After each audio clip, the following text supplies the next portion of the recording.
This is Mark Hill, the Traveling NP. The topic I want to discuss today is what to expect in your working environment when you go into a new assignment. Well, if you've been in the medical business for any length of time and you've switched jobs, you'll know that every work environment is a little bit different. Every personality is a little bit different, and that's what you can expect when you work on locum tenens. This is what I will tell you, though, to be prepared for, is that they expect when you get there that you're going to be able to hit the ground running, that you're going to be able to pull your own weight, and then some. They want leadership. They want you to know what you're doing. They want confidence. They want professionalism. And they want competence. They don't want you making a lot of waves. They don't want you trying to force your will onto your situation. You're going to be able to do things the way you want to do them within reason. For example, these nurses, a lot of times it'll be your nurses in these settings. Some of them have been doing this a long time. They have their own way of doing things. They know the patients. They know the situation. I tend to kind of defer to them. They come to me with a scenario. I ask them, okay, you know this person. You tell me what the situation is. You know, your main nurse is going to be a very valuable tool for you. Befriend them. They're your right-hand people. Without that main nurse, especially, you're going to be kind of lost. But that nurse needs for you to be decisive and needs for you to, when things happen, for you to know how to deal with those things. And if you don't, you have the intelligence and the wherewithal to be able to work your way through a situation, especially like an emergency room setting. You also work with a lot of new nurses in emergency rooms and ERs, things like that, that don't have a clue. And they don't know what's going on. So you've got to be an assertive person, not aggressive, but assertive, confident in your skill level. I had a mentor of mine tell me one time, you need to know what you know. You're not going to know everything. Nobody ever does. But you need to know what you know. Know what you know and know it well. When you come upon something that you don't know, find out about it. Research it. Look it up. Read about it. Because you're going to see it again, probably.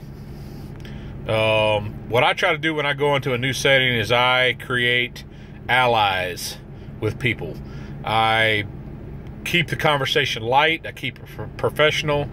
I try very hard to sound and look and act like I know what it is that I'm doing. Because if you don't establish that confidence with the people around you, it's going to be a rough time, especially if you're there for 13 weeks. And it's likely they won't want you back.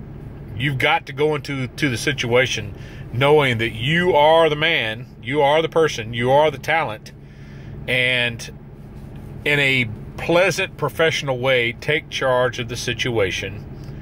Make friends, not enemies. Now, there are going to be some situations you're going to go into that it's just a bad situation. It's a dangerous situation.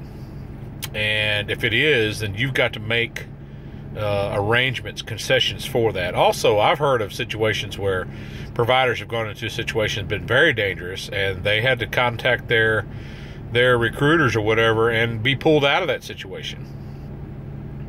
I've been in a couple situations where the workload was so heavy and the hours without sleep was so long that it felt dangerous. It wasn't that it was necessarily a dangerous situation. It's just that the sleep deprivation that was involved made it kind of a precarious situation. I went for 48 hours one time, getting about 2 hours of sleep, and managed some severe cases, had to fly 3 or 4 people out, several traumas, And in that 48-hour stretch, by the end of that, I felt unsafe, but that was an individual thing because I hadn't had enough sleep. So that's a little bit of a dangerous situation. You're going to run into situations like that.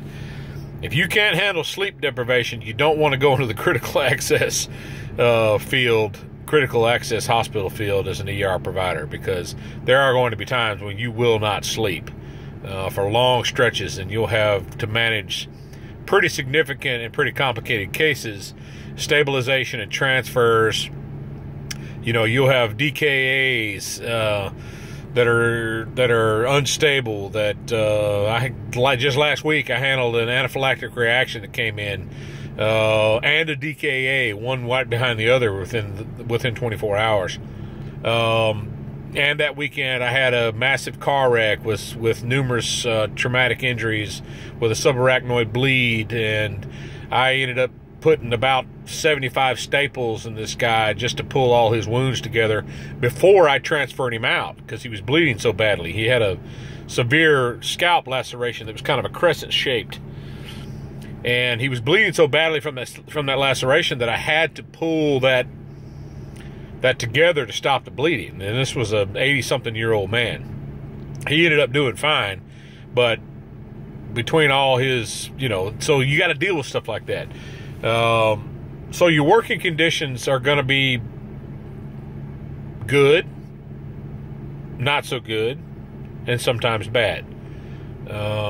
You've got to decide where you're at in your skill level. You're going to find that the better your skills are, and as you progress in your accumulation of skills and you improve as a clinician, that's going to affect how you feel about your working conditions. Now, I will say this. Sometimes you just go into a setting where the people that you're working with are just hard to get along with. You're going to go into some situations where there's a little bit of animosity towards you because you're coming in as a locums person and they know you're making pretty good money. And in some cases, they know you're making really good money. So that creates a little animosity in and of itself. And you can kind of sense that from people. There's no way around that. You just kind of have to deal with it the best way you can. So, go into each situation with an open mind. Go into each situation with a sense of professionalism. Go into each situation where you are trying to create allies and not enemies. If you have an instinctual, abrasive personality, this may not be the best field for you, because every 3 to 6 months or however often, you're going to be switching jobs and going from one thing to the next. And if you can't acclimate to an environment fairly quickly, it's going to be rough. And let me tell you another thing, too. If you are not one that can learn electronic medical record software fairly quickly, it's going to be rough on you, because I know in the month of May, I worked for 4 different places. It just worked out where I had to do short stints at 4 different places. I learned 4 different softwares in 1 month. And boy, you talk about getting your mind raked across the coals, trying to jump from one to the next. But now I have those skills, and I can say, yes, I've used Epic. Yes, I've used Mastermind. Yes, I've used Greenway. Yes, I've used, what is one of the other ones that I had to learn? Anyway, I can't even remember them all. But you get that in your mind, and now that you've seen it and learned it, you can do it again. Now, I will say this. Some of these places don't give you much time to learn it. They kind of throw you in. They'll give you a little 2-hour short rundown of electronic medical record system software, and you're on your own. Bye, see you later, and you're out. Now, that's where your nursing allies come in. Most of your nurses, especially veteran nurses, they understand the EMR. They understand how you need to chart, what you need to do, especially if you're in the ER setting and you have to go from an ER to an admission situation. You've got to know how to admit that patient, or if you're transferring an admission over to a swing bed, or doing a swing bed discharge, or discharging from the hospital. Sometimes those processes don't seem like they're even in the same software because they're so convoluted. So you gotta be able to move and duck and dodge, and you gotta be able to absorb information quickly. That's gonna help you in the way you perceive your working environment. Being flexible. Flexibility is probably the most, second to being a strong clinician, and flexibility is the second most important aspect you need to have as a travel nurse practitioner.